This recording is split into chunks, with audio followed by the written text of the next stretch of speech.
People always ask me, what's it feel like? What's it feel like to hurl down an icy mountain at 80, 90 miles an hour? Is it scary?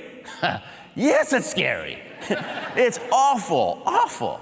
After all, I didn't get started till I was 21 years old. Most luge guys, they start when they're 10 years old. 10-year-olds, they're bulletproof. They're not afraid of anything. And these little kids, by the time they're old enough to know better, they've trained so long, they've acquired such great skills that they hardly ever experience any fear. But I got started when I was 21. And so I did the luge on and off for 27 years. I've got thousands of runs under my belt. And until the last couple of years, I was scared after every single run. The luge track, it's a chute of ice that starts 50 stories up the mountain. 50 stories, I mean, that's way up there. You're gonna be sliding down that mountain on a little bitty sled, just a piece of fiberglass and a couple of steel runners. You know you'll be hitting speeds of 80, 90 miles an hour, and you got no brakes. I mean, does this sound normal so far? You walk up to the start, your hands get sweaty, your mouth gets dry, hair starts staying in the back of your neck, your sphincter, okay? This one on top of your stomach, all right? You guys are awful. Tightens up so you don't get sick, okay? Because you know what could happen down there. I mean, broken bones, concussions, dislocations, even worse. Over the years, I've broken my foot twice, my knee, my elbow, my hand, my thumb, couple ribs. My neck's a chiropractor's dream. They find things there they never seen before, all right? And all my breaks are on this side. I mean, this is my unlucky side, this is my lucky side, right? Go figure. I mean, this is a Tom Cruise side, and this is a Tommy Lee Jones side, right? So you walk up to the start, you're a little nervous, and you got a couple of minutes to go. And just like you saw in the video, luge run takes about a minute. And so 2 minutes, that's just long enough. You're waiting for the sled in front of you to clear the track, one sled at a time. And so 2 minutes, that's just long enough to take one last run in your mind, vividly imagining exactly what you'll do the whole way down. And it's just like before you take a test in school, right? You close your eyes, okay, you know, curve 1, easy, curve 2, point your toes, curve 3, relax, remember to breathe. And it's always perfect, right? You always win the gold medal when you're visualizing. But now it's really time to do it. And so coach, he gives you a little pat in the back and he moves to the side. You've got spikes on your fingertips that you'll use to build up speed at the start. You test them on the ice.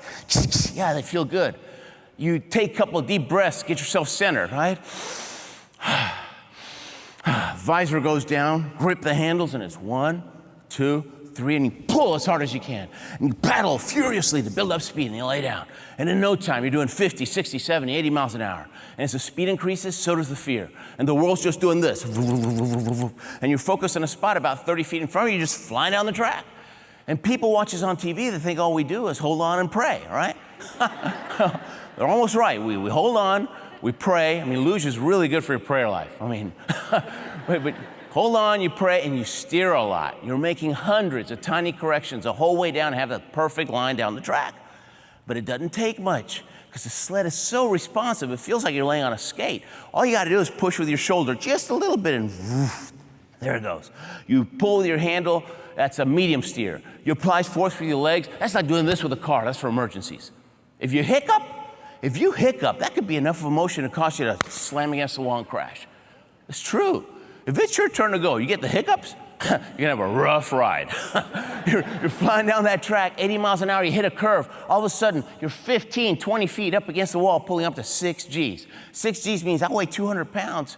That's 1,200 pounds squashing you against the wall. Feels like a polar bear sitting on your chest. You can see the exit way down there, it's like, trying to drive through. And it's not smooth, okay? It's bumpy. I mean, people always say, oh, the luge, that looks like fun. That's a water slide, right? No, it's a water slide on steroids. That's what it is. It's not fun. It's not smooth. It's bumpy as can be. It's like double vision the whole way down. You cross the finish line. How are you going to stop? You got no brakes. Well, you force yourself to sit up on the sled, and as soon as you do, boom, you get thrown back with this 80-mile-an-hour wind. You grip the front of the sled, dig your heels in, and you slow down, slow down, slow down, stop. Takes 2 football fields, 200 yards to come to a stop. And you step off that sled, and about 5 seconds after you step off the sled, the adrenaline rush hits you. The fear hits you like a sledgehammer. I'm never doing that again. That's it. I quit. I was a soccer player. I mean, soccer's soft, it's warm. You don't get killed in soccer. What was I thinking? Why do luge? Why do ping pong or curling or something like that? And you want to quit because you're scared, okay? Fortunately, there's a walkie-talkie down at the finish line. There's a bunch of walkie-talkies. Because see, there's coaches up and down the track. And my coach, he's a 4-time Olympian and a 3-time world champion from Austria. This guy's the best of the best. He's the Michael Jordan of luge. He's about 6'6", looks like and sounds like Arnold Schwarzenegger, okay?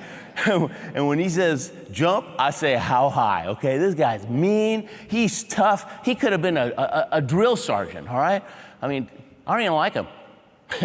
I don't. He's too tough, okay? You play Monopoly with Coach, he won't even trade properties with you, and he still wins. So I don't like him. But it doesn't matter. I respect him because he's done what I want to do. And so my attitude is, doesn't matter if I like him or not. That's totally immaterial. I respect him. He knows the way. I'm going to follow that way. If Coach says, shave your head, wear some lipstick, that'll make you go faster, man, let's do it right now. I mean, that's my attitude. Yeah, he knows the way. It's a no-brainer. It really is. When I was a kid, my dad used to say, Ruben, if you have to cross a minefield, it probably makes sense to follow somebody that's already crossed it. Preferably, somebody still walking, right? So he was always telling me, find the mentor, find the coach, find the person who's already done what you want to do. They'll help you. And so I always do that. When we climbed Kilimanjaro, we got a guy that had climbed Mount Everest. He can do Kilimanjaro like this, okay? I mean, he really can. And he told us, he said, look, it's going to take 5 days, about 8, 10 hours a day. All you got to do is you do everything I say. And you put your foot where I put my foot for the next 5 days. And in 5 days, you're going to get a really cool picture at the highest point in Africa. And we did, and it worked. I'm not a mountain climber. I'm a mountain follower, okay? Yeah. When I decided I wanted to run with the bulls in Pamplona, same approach. Everybody thinks I'm crazy. I'm not. I read 3 books about Pamplona. I called one of the guys that wrote it. He'd run it about 30 years. And I said, I need some coaching. I want the experience. I don't want any extra holes in my body. And he said, don't stand in the beginning, you get killed. Don't stand at the end, you'll probably get killed. Don't stand in the middle, there's this curve and you're gonna squashed. What you do is, 50 yards past that curve, you get on the right side. The bulls, no guarantees, but the bulls are gonna pass you about 10 feet away. You get the Pamplona experience without the holes. Thought, cool, right? And he taught me how to tie my sash. So if a horn got hooked, it was a slip knot. It wasn't a double knot. Double knot, man, your head's bouncing off the cobblestones, right? Yeah, little things that make a big difference, right? Turned a potentially disastrous thing, right, into a fun, cool experience. And so you find a coach. You find a coach. And so I never would have made it to the Olympics without a coach. No way. There's no way. And I'll tell you a little bit about that in a minute, but there's no way. But I just had a bad run. Let's go back to that first run that I told you. I pick up that walkie-talkie, all right? I'm out of breath, I'm shaking. It wasn't a good run, all right? And which is normal. You have a lot of bad runs, and then you start getting a little bit better, and you get a little bit better, and then it's about consistency, and then hopefully you get there, right? But I pick up that walkie-talkie, I'm out of breath, I'm fed up, I'm ready to quit. It's, Coach, this is Ruben. Ruben, knock, come on. Bad news, okay? Whenever a coach says, knock, come on, I mean, I'm shaking inside. He says, Ruben, knock, come on. You must point your toes more. And Ruben, put your head further back. And Ruben, you were so late on curve 6, you must steer harder, curve 6. And Ruben, relax, relax. Be one with the sled, have fun. Click. Right. How are you gonna relax when you're scared half to death? You started when you were 5 years old, for Pete's sake. He's nuts. He's nuts. Coach is nuts. He's nuts, but he's right. All my problems did start on curve 6. That's when I lost control. That's when I started banging the walls. I gotta get back on that sled. I gotta get back on that sled. I can do it, I can do it, I can do it, I can do it, I can do it. I'm a winner, I'm a winner. I'm going to the Olympics, I can do it, I can do it. Sometimes I gotta walk up and down the track, 15, 20 minutes, give myself a pep talk. And finally, after doing that long enough, the belief kicks in, the courage kicks in, and you say to yourself, I will get on that sled. And when I do, I'm pointing those toes, head's going back. I'm steering harder, harder, harder on that curve 6. I'm going to relax and look out. I'm going to have my best run ever. And I did. I did. I never would have made it to the Olympics without Coach. You know what he does for me in 15 seconds on that walkie-talkie? He helps me take the eyes off the fear and put the eyes back on the dream, the Olympics. Guys, you're going to have a bad day once in a while. You're going to have a bad week. You're going to have a bad month. Once in a while, you have a bad year. You do. I mean, everybody does. I have. I've had years when it seemed like no matter how hard I tried, how hard I worked, nothing seemed to work out. And you start getting discouraged. You start questioning yourself. You just get so close to just throwing it all away and quitting. Some days you're the windshield. Some days you're the bug, right? I mean, that's just life. That's just life, guys. It's just like in the news, those fronts, those cold fronts, they keep coming, right? Cold fronts are good here, but you know what I mean. It's that rain stuff and the hail, right? But they just keep coming. They're not going to stop. No, life is just a series of struggles, and it's how you deal with them and what you do to get you through, right? So when you're going through life's storms, don't try to figure it out on your own, right? If you do, you'll always take the easy way out. You'll regret it later. Rather, do what I did. Pick up that walkie-talkie. Pick up the phone. Call your best friend. Call your best buddy. Call your husband, your wife. Call somebody, okay? Call somebody that loves you. Call somebody in this room. Call somebody that loves you. Somebody that believes in you. Somebody get you back on track. Somebody get you back on that sled. Because if you quit on your dream, you regret it all your life. You will. You will. And you guys, sometimes I get the feeling that you may not believe that what you do is as important as it is. But it's huge. Because when you quit on your dream, the dream of teaching and molding and guiding and coaching kids, it's not just you. You got a multiplier effect. There's hundreds of kids. You guys are in the ripple effect. You just have a ripple effect with all those kids every single year. Do you get to all of them? No, of course not. But you get to some, right? And as long as you move them from here to here, just move them forward a little bit, you did great. You did great, because next year somebody else will pick up where you left off. You know, I kind of fell into this business. I'll tell you more about it in a minute, but there's a lot of big fat heads in this business, okay? They got into the speaking business because they like the applause. They like the standing ovations and all that, right? And it's never been about that for me. I couldn't care less, okay? Seriously, I love you either way, okay? No big deal. But they got into it for the wrong reason. And what happens afterwards, you always get out of a group like this, you might get one or two people that'll come say, oh my gosh, you changed my life, blah, blah, blah, right? And they're all excited and everything. And I'm thinking, fine. But they believe it, right? And finally, I figured it out. You know what happened? Every time you read a good book, right, a motivational, inspirational book, or every time you listen to a speaker and really touches you, or a preacher, right? Same thing. You get moved up a little bit, right? You went from a 78 to a 79. And then a couple of months later, you see somebody else. Now you're 79 to 80, right? And so those three people that come and are oh my gosh, you changed my life, they came in at 99. I just bumped them up to 1 point, and I'm getting all the credit. See, that's how it works. And so remember that. You're pumping them up a little bit at a time. And if you do that, you're doing something so important. So important. Doesn't matter what they pay you. I mean, I said that wrong. What they pay you has nothing to do. No, yeah, I realize it does matter. Man, if we could get some 30% raises, great, right? But realistically, but what I'm saying is, what they pay you does not show the value of what you do. And the same is true of all the guys in the Army, in the Marines, in the Air Force, the first responders, the cops. My gosh, they're willing to take a shot, a bullet for us, and they don't even know us, right? And that's how you have to see yourselves. You're a first responder for taking kids forward, right? And for helping make this country great. You make a huge difference. So there. So anyways, I pick up that walkie-talkie, I'm all fed up. He yells at me every single time. I must have heard, you must relax a couple thousand times, I promise you. I'm too tight, I'm scared, because I started too late, right? But that's just how it is. And I never would have made it without him. And everybody has a coach. They just do. They do. You've seen it on the Olympics. I mean, Mrs. Caroli, she's coaching all the gymnast girls, right? That's what she does. She's molding them, moving them from a 9.9 to a 10. That's all she's doing. See, it's the same thing. It's the same thing. It is. So I'm going to tell you my story.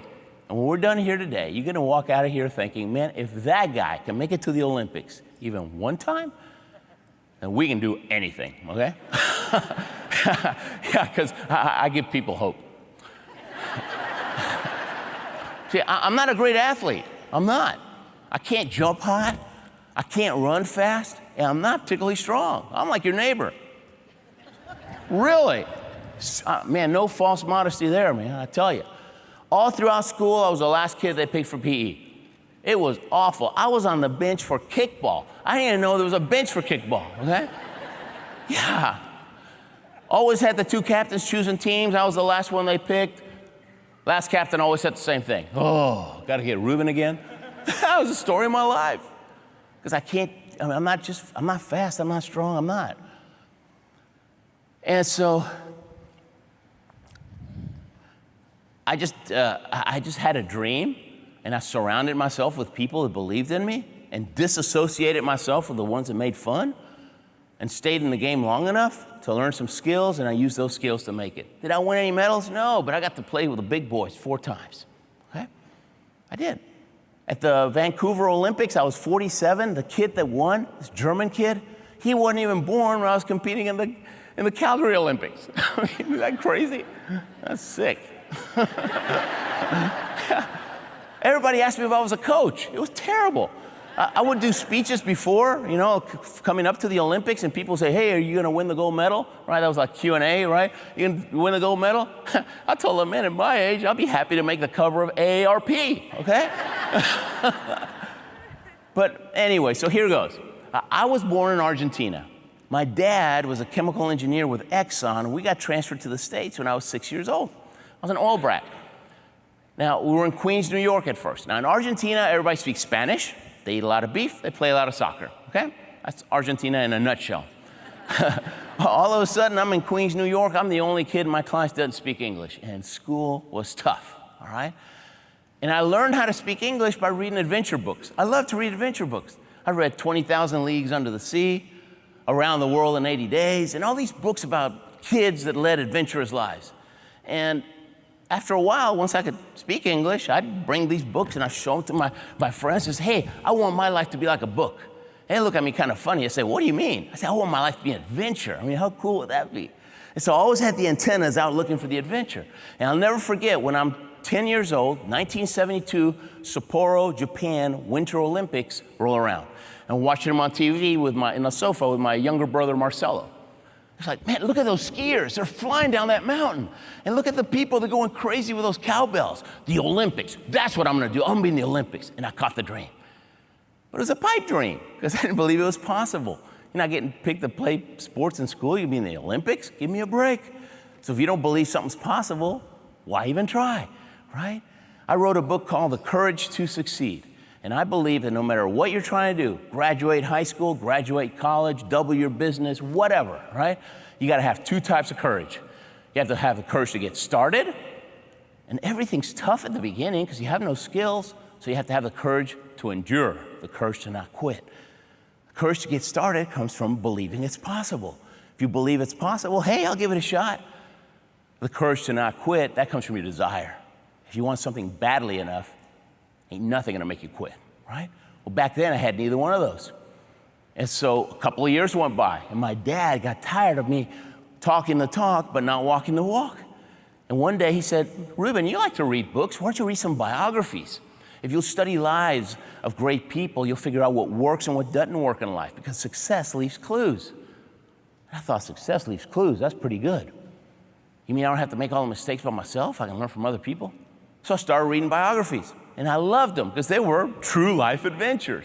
And after a while, I realized, man, every biography is the same book. It's always the same story, right? It's always a story. Somebody had a dream, then they went through a struggle, and then they didn't quit. They got their victory, right? There's always dream, struggle, victory. Dream, struggle, victory, then somebody shows up, they want to write a book about you. That's it. Yeah. And the one thing, the common denominator of everybody I read, and some of these people I read, 20 years, they're banging their head on the wall trying to figure out how to make that dream come true, but they don't quit. They either figure it out on their own or they ran into somebody, became their coach, their mentor, showed them the ropes. But the ones that quit, you never hear about those. Those are really short biographies, right? Thought about it, didn't even try it, the end, right? I mean, those are worst sellers, not best sellers. But perseverance was the common denominator. They just didn't quit. And so in the 5th grade, I made a decision that changed my life. I said to myself, if perseverance is the key, not a guarantee, there's no guarantees in life, but at least you got a shot, and quitting, kills your dream, it's easy, right? From today on, Ruben doesn't quit anything. Because even as a 5th grader, I understood, right, at a gut level, after reading over these biographies, I understood that, hey, if I'm going after something today and I quit, and next week I'm trying something new and I quit that too, and the week after that I'm doing something new and quit that too, quitting will become a bad habit. 20 years ago, I won't have done anything with my life. And just the thought of that scared the heck out of me. It's going to be easier not to quit. Fast forward a couple of years. Now I'm walking out of my high school library. I'm a sophomore or a junior. This kid walks up to me and goes, hey, Ruben, you know what your nickname needs to be? I said, no, what? He said, Bulldog. We got some Bulldogs here today, don't we? Whoa, right in the middle. Whoa. Awesome. I saw those T-shirts, man. I love it. He goes, your name needs to be Bulldog. I said, Bulldog? Why? He says, Bulldogs never quit, right? They don't. If a bulldog grabs hold of your leg, you're not letting go. I thought, really? He goes, yeah. I turned around, I went back to the library. I got me a book about bulldogs. I got to check it out, right? I'm a chemistry, biology double major, right? I went to Houston Baptist University. I was supposed to be pre-med, and I'm saving lives today by not being a doctor, because you don't want me operating on you. But I got me a book about bulldogs, and it checked out. Bulldogs are bred to be tenacious. In the old days, 200 years ago, they'd have a bull ring in England, a bull, a handful of bulldogs, and it was a fight to the death. And that was a big spectator sport in England before ESPN, okay? Now, the only way a little bulldog's gonna beat a bull is to not let go. You know why their nose is so flat and their jaw sticks out? They're ugly for a reason, okay? Once they clamp on, their nose is way back here. They can breathe all day long. They don't have to let go. When I read that, I got excited. I ran out of that library. First person I met, I said, my name's Ruben, but you can call me Bulldog, all right? And from that day on, I was Bulldog. And I didn't know I was doing this. I didn't know I was doing this, but I was creating positive peer pressure to make me even more perseverant. Because imagine your nickname in high school is Bulldog, and you're a big quitter, right? They'd run you out of there. The books you read, my dad always said, the books you read and the people you hang around with, those two things will determine if you make your dream come true or not.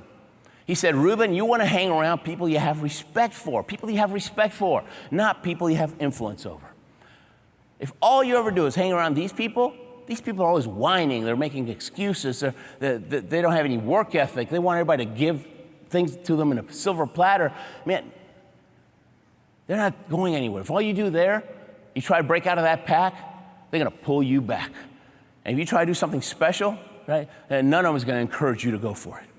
He says you wanna hang around winners. Successful people think big. They're always focusing on the dream. They don't focus on the obstacles. There's always gonna be obstacles, but they focus on the dream. Why? Because the dream gives you energy. It gives you strength. It gives you passion. It gives you everything you need to bust through those obstacles, right? And they think differently. They talk differently. They ask different questions, right? They'll ask questions like, what if? What if? Why not me? Why not now? Those are great questions to ask yourself. Those are great questions to ask your kids, right? Why not you? Why not now? Why not? I just watched October Sky. I'm sure you guys have seen it, right?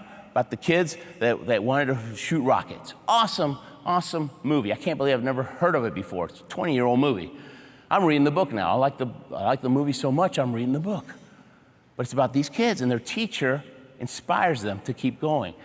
all right? And they're in West Virginia in a cold town, and it's all about negativity and limitations and who do you think you are? And this teacher, Miss Riley, she gets those kids dreams, and she feeds those dreams. And one of the kids ends up, the guy that wrote the book, ended up working in NASA. I mean, how cool is that? She made a difference, just like you. We got a bunch of Miss Rileys here. We got some Mr. Rileys too, okay? But yeah, read the book, watch the movie. While you're at it, watch Rudy and watch Miracle about the US team that beat the Russians. Man, sometimes when you're down and when you start feeling that life's not fair and you start acting like those guys, you got to pull out Miracle, all right? That thing, you walk out of there ready to get back in the fight. I need to watch that sometimes. I do. I mean, I got to hear this talk. I do. I'm glad I haven't missed one yet. I'm always here. Bulldogs, there we go. Yeah, so my dad said, who are you going to hang around with? They think big, right? They think big. He says, Ruben, you'll feel out of place. You'll feel like you don't belong. You'll feel awkward, but force yourself to hang around those winners, because if you do, it'll rub off on you. You'll start thinking big. And when those people believe in you, you'll start believing in yourself, because you respect their opinion. And I was smart enough to do those two things, guys. Made a point to read good books, hang around people I respected. And over a period of years, I started thinking different. Years, okay? Okay? This is not like that midnight, TV pill that you take and it makes you skinny and rich at the same time. I tried it. I gained weight and I lost a bunch of money. Okay? No. Personal development takes time, but it rubs off on you. You grow, you start taking bigger risks, and then big things start happening in your life. And once in a while, you do need to come back over here, because there's always somebody in this group that's doing this. Get me out of here. And you just pull them out. I mean, you got to meet my friends. You're going to love these guys. And you bring them over here. And then you go back, right? And that's what you all do already, right? You're bringing them, moving them up. That's all it is. That's all it is. And so, anyways, I read good books, and I made it a point to hang around people I respected. And over a period of years, I started believing in myself, right? Because everybody says, believe in yourself. Oh, that sounds so good, doesn't it? It's totally worthless. I just showed you how to believe in yourself. It's what you put in here. You got to flush out that negative stuff and replace it with positive stuff. And eventually, boom, you start believing in yourself. Just like when Coach said, Ruben, you must relax. You must relax. He never showed me how to relax, so it wasn't any good. It wasn't until 25 years later that this other coach who knew how the mind works taught me how to relax. And the fear went away in one day. Little tweak. That's all it took. So now I'm a soccer player at Houston Baptist University. And they had an NCAA Division I soccer team. Highest level of collegiate athletics. And I never played in a good team. I played soccer all my life, but I'm a slowpoke. I've got good skills, but what good are my skills if the other guy gets to the ball first? But I found out that HBU had an NCAA Division I soccer team, and by then I'd been hanging around my mentors, right? My special people. And I was starting to think that way. I was starting to ask questions like, why not me? Why not now? Why can't I be on that team? And I found out there's a day you could actually go and try out. So I tried out, and I made the team. I couldn't believe it. Overnight jock. I even got a scholarship. My dad got excited about that part. Yeah, and they give you 2 uniforms, right? Away and home, and a little bag to carry them in. It said HBU soccer. I carried that bag everywhere. I was so proud of my bag. That was me. I'm the soccer player now. I slept with that bag. That was my little teddy bear, right? Seriously, I loved it. A couple of weeks go by. Coach says, after practice, Coach says, Ruben, come to my office. Got to talk to you, right? Close the door, sit down. He said, obviously, you had an incredible tryout because you're really not that good. He says, the new rule around here is you get to play when we're winning by 2 goals because you're a threat to our own team. That's what he said. Yeah, he was a real motivator. But it didn't even hurt. I was still so happy to be part of the team. That part wasn't supposed to be funny. I was still so happy to be part of the team that my new goal in life became don't get cut, right? And so I realized, obviously I must not be too valuable on the field. I better become valuable off the field. So on my own, I just started mowing the lawn at the soccer field, and drawing the lines and washing the soccer balls. And I figured if this guy, if he cuts me, he's gonna have to replace me with 3 other guys, right? And I was on the team, I was on the traveling squad, but it was like this. I mean, I'm sitting on the bench and watching the game, and we score a goal, and I get excited, and we score another goal, and I get to play, and the other team scores, and I got to sit down, and that was it. 5 minutes a game. I mean, that was good. Yeah. And around that time, I'm 21 years old, the Olympics roll around again. 1984 Sarajevo Winter Olympic Games. And I'm watching them on TV. And I see a little guy. He must have weighed 115 pounds soaking wet. This little 18-year-old kid wins the gold medal in figure skating, Scott Hamilton. When I saw little Scott Hamilton win that gold medal, he gave me hope.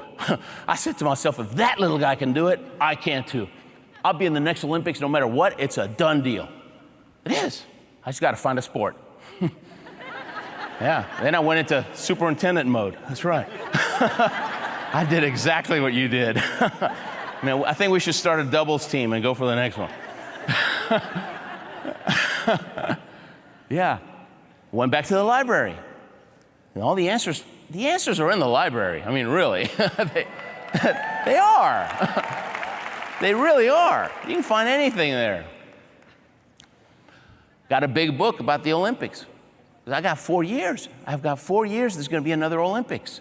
Right? So I got a deadline on my goal. That gives me urgency. There's no time to waste. There's already all these East Germans that are good at my sport. I don't even know what sport it is. I mean, think about that. A bad situation, okay? I got this big book. I started going through the list of the summer sports, just like you. After 5 minutes, I realized, man, you got to be a super athlete to do any of this stuff. There's no way. I mean, you got to be able to jump over houses and lift cars and run 100 miles an hour. I couldn't do any of that stuff. So I got down. And then I started looking at the list of the Winter Games. And as I'm looking at that list, the analytical side of my brain kicked in. And I started thinking, hey, I'm about to put together a plan here for the next 4 years. It probably would make sense to base the plan on my strengths. My strength's not athleticism. I'm just okay athlete. My strength's perseverance. I'm bulldog, remember?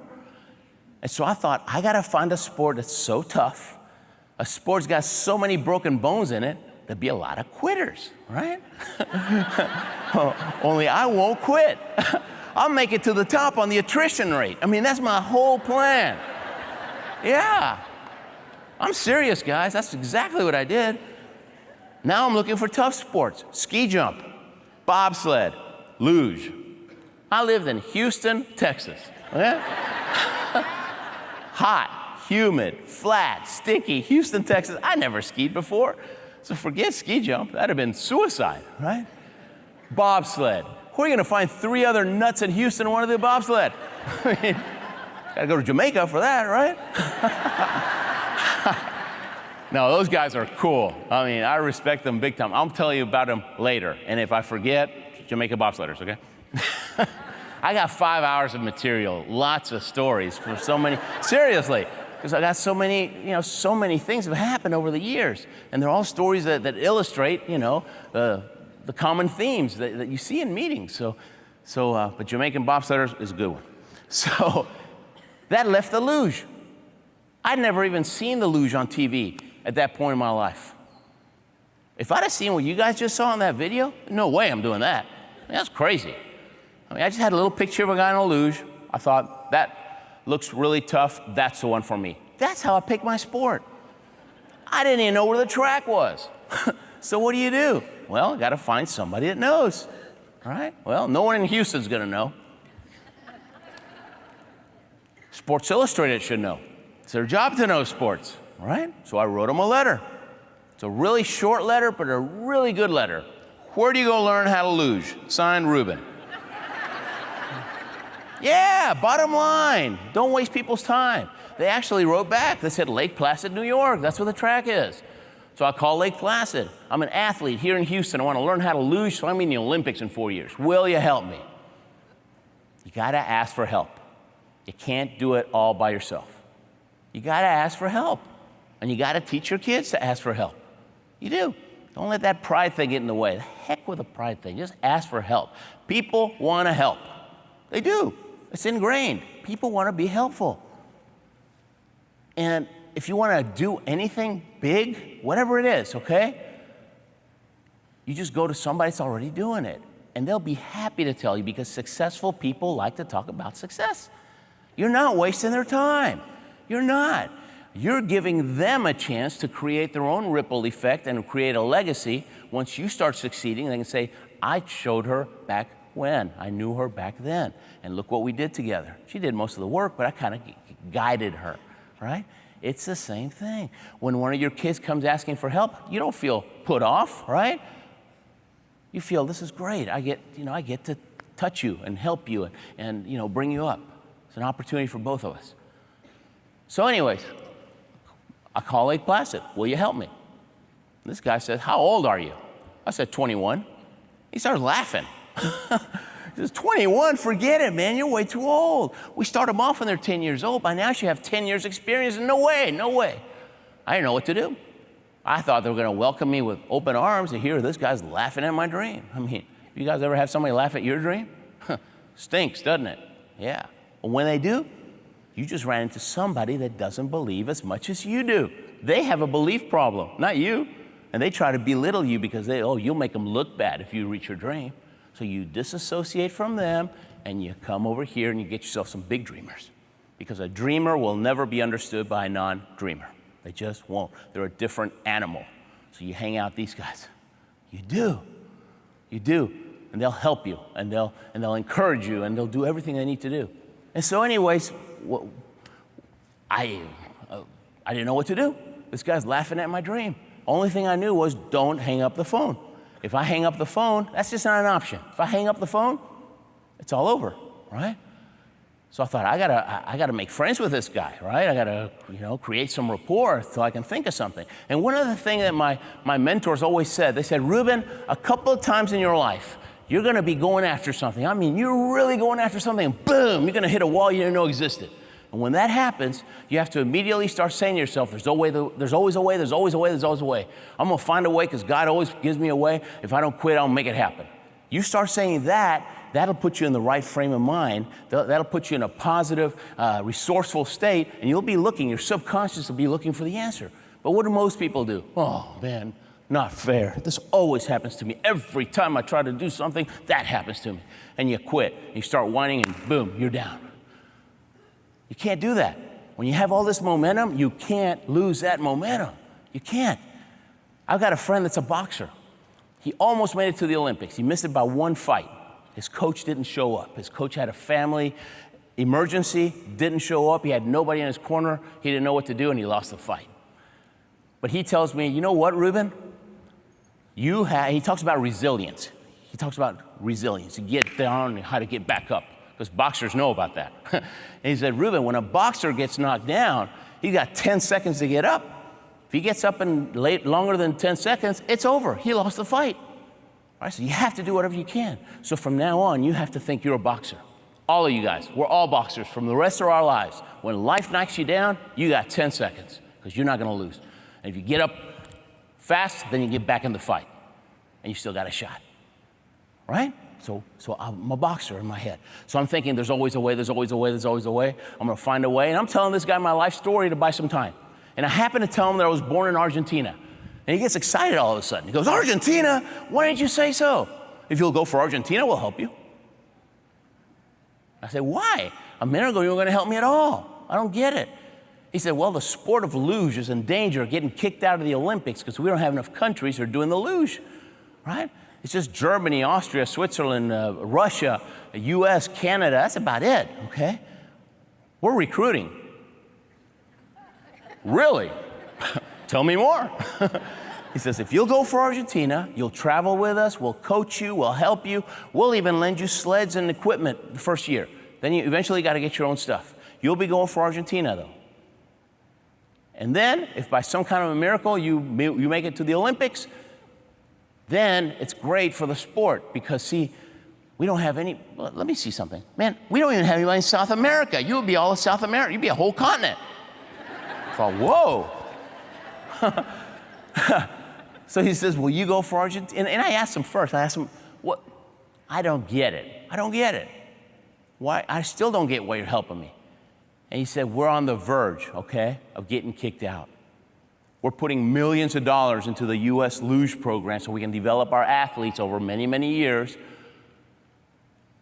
But if we get kicked out by the IOC, it's all money down the drain. So will you go for Argentina? And I thought about it for about a nanosecond. I said, of course I'll go for Argentina. I'll go for anybody. I don't care. I'll go for Pakistan. Sign me up, right? I didn't care what sport. If they'd have had Olympic tiddlywinks, man, I am there, right? I just want to be in the Olympics. I want to be part of that group of people that I respected so much. I want to be in that club. And it was, for me, might sound strange, but for me, it was about walking in the opening ceremonies.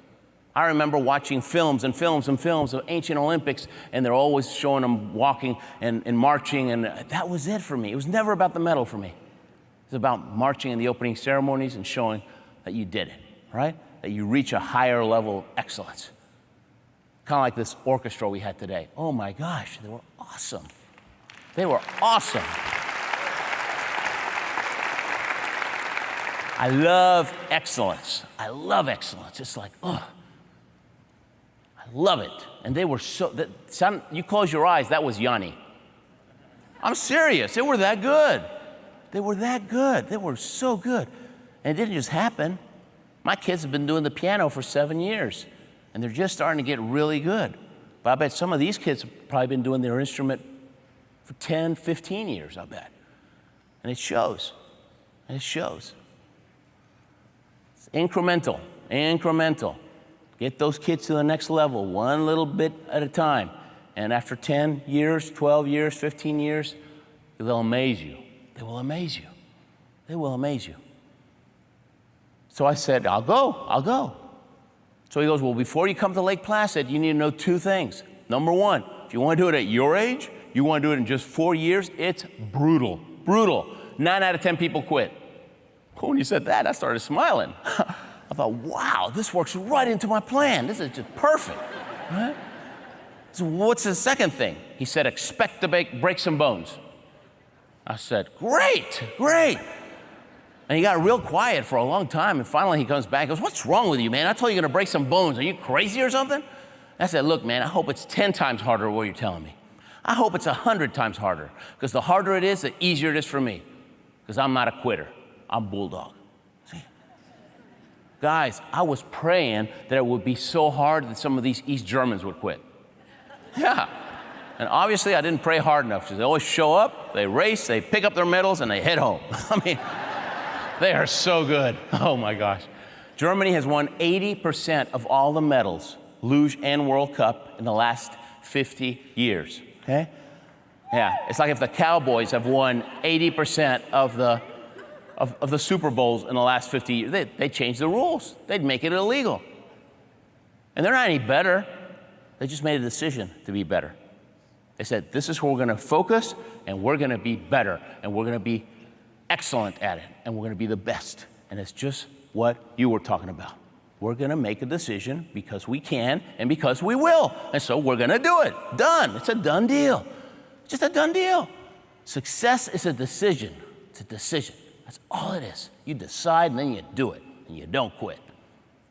That's it. It's simple. Okay? Success is simple. Not easy. It's really hard. But there's no competition at the top because nobody's willing to do what you guys are gonna do. Yeah. And then you're gonna be the best. You're almost there. I can feel it. I just feel it. Oh, you're so close. You're so close. Just keep going. Keep going, okay? Like that marathon, right? You got 1 more mile. You did 25. Keep going. Keep going. Because that last mile is what makes you a marathon runner. It's not the first 25. It's that last one. Got to finish strong. Finish strong, okay? Consistent and persistent every day, every day, every day. You do what it takes, and it adds up. And there's a compounding effect, just like at the bank. And boom, then it happens. You're there. You reach another level. It's like, oh, man, this is great. This is awesome. And you feel so proud. You feel so happy because you did it. And that's what the Olympics are about, too. It's just excellence. All it is. It's excellence. So I He said, I'll go. It's 2 months after I saw Scott Hamilton on TV. I'm walking down Main Street, Lake Placid, looking for the U.S. Olympic Training Center, just looking. And there it is, U.S. Olympic Training Center. Oh, man. I opened up my bag, tossed my camera to a passerby, and boom, got my first picture, right? Yeah. And I go inside, and I'm meeting the athletes, and it was just so exciting. And later that afternoon, we're at the track, right? It's a track like the one you saw, but now it's springtime, so there's no ice. Concrete, cement, hard, okay? We're going to go on wheeled sleds, 50 miles an hour down that track. That's how we're going to learn the basics of luge. All we're wearing is tennis shoes, shorts, and a t-shirt. That's it. And a helmet. The helmet is just for decoration. It doesn't help. This makes those lawyers happy. Yeah. You crash at that speed on the concrete, straight to the hospital. It's the weeding out process in the sport of luge. Yeah. And you go, and they put me in a class with 15 other guys, and every day there's a couple less showing up for practice. I couldn't understand it. They were quitting on their dream. I just didn't understand. I tried to talk a couple of them from doing it, right? They become my friends. Don't quit, come on. They quit, and they all had great reasons for quitting. Oh, it's too expensive. Oh, it's too far away. Oh, I don't like, I miss my family. I don't like the luge. Well, I didn't like the luge either. I was killing myself out there. First 2 years, I was crashing 4 out of 5 times. 4 out of 5. That hurt, okay? Yeah, but I kept at it. And after a while, I'm crashing 3 out of 5. Oh, that was a good day. Yeah. And then after about a year, I'm crashing 1 out of 10. And after 2 years, I'm crashing 1 out of 100. I finally figured out how to drive that darn sled. And by then, there's no competition left because they all quit. Then you start competing internationally. The last 2 years, you have to start competing, right? Because you go to all these World Cup races against the best in the world, and you got to get points, just like NASCAR, right? You get points based on your performance. It's all about performance. And on December 31st, right before the Olympics in February, top 40 in the world get to go. 41 watches it on TV. That's how it works. Yeah. And that 4th year, I was able to crack into the top 50. Back then, it was top 50. Now it's top 40. But top 50 in the world, and I got to go to the Olympics. Calgary, 1988. That's the one you see in Cool Runnings, right? I love that movie because it takes me back, right? Eddie the Eagle, same thing. He was there. I mean, when you're walking into the opening ceremonies and you feel so happy, you feel so proud. And at the same time, I felt sad for a couple of guys that quit because they become my friends. I'm thinking, wow, what are they feeling like today? They're watching it on TV. I bet it's killing them inside. I bet it hurts so much they got to change channels. I bet it hurts so much they can't watch the Olympics for the rest of their lives. And on their deathbed, they'll be thinking, what if? What if I hadn't quit? See, I paid a huge price to make it to the Olympics, okay? But everyone will pay a huge price to reach their goals and dreams. That's just the price of success. That's just life. See, I believe that God gives you the dream. He puts a dream in your heart, okay? I believe. And it's like a carrot in front of a horse. The dream will get you to do things that you wouldn't have done without the dream. It'll help you take chances, and you start digging deep inside, and you start realizing what you're made up of, right? And you get strong. But the dream is the carrot, right? In the pursuit of your dream, don't ever tell anybody that you're being selfish when you're chasing a dream. No, because it's not about the dream. It's about the person you become in the pursuit of the dream. See? And so if you go for it, you grow into the best that you can be, and now you can give the world the best that you can be. That's why the dreamers do all the big things. They do. The Steve Jobs, the Einsteins, the Wilma Rudolphs, the Muhammad Alis, the General George Pattons, people that were willing to push the envelope and do what other people said that it was impossible to do. I said, maybe for you, but not for me, right? I mean, you can catch me. You're gonna have your tongue dragging because you're gonna have to outwork me. And that's their attitude. Whatever it takes for as long as it takes. That's what it takes. That's all it takes. Even before my first Olympics, I might have been jogging. I might have been lifting weights. I might have been eating dinner. I might have been walking down the mall. You know what's going on here all the time? What I thought about all the time? I could see myself walking into that opening ceremonies. I could see all the people cheering. It was so exciting. And I look over there, and wow, there's the Olympic flag, and there's those rings. We're here. And I look over my shoulder, and wow, here's the Olympic torch burning brightly. And here's the Olympic orchestra playing the Olympic anthem, my favorite song in the whole wide world. And we're high-fiving each other. We made it, it was worth it, it was worth it. You feel the wind hitting your face, and the snow, and the tears, and you feel the goosebumps everywhere. I can feel the goosebumps right now, guys. I am there. And 4 years later, when I actually got to walk into that stadium, it was just like I imagined it, only 100 times better. It was awesome, awesome. The mind can't tell the difference between what you vividly imagine with all your heart and all your soul and all your passion. It can't tell the difference between that and something that's actually happening. So when you go through that little exercise, what's it gonna feel like? What's it gonna taste like? What's it gonna be like when I finally make my dream come true? You get strong inside. You start walking differently. You start talking differently. All of a sudden, people that made fun of you, they disappear from your life. They're after somebody that's weak. All of a sudden, you become better at work. You become a better leader at work. You become a better teacher, because everybody wants to follow somebody that's excited. Everybody wants to follow somebody that's passionate, right? Look back, think back in your lives. Who's your favorite teacher? It probably had nothing to do with the subject. It had to do with the attitude and the excitement. And that's something anybody can do, guys. I'm a shy guy. I know none of you believe me, but I'm a shy guy. I'm a bookworm. I would rather be sitting in the corner reading a book than having to talk to a person, because that's a stretch for me. It is. And look at what I do for a living. I made C's in English, okay? My parents, they celebrated when I brought home a C. It was that bad. And I've written best-selling books. Doesn't make sense. I'm not a great athlete. I got to go 4 Olympics.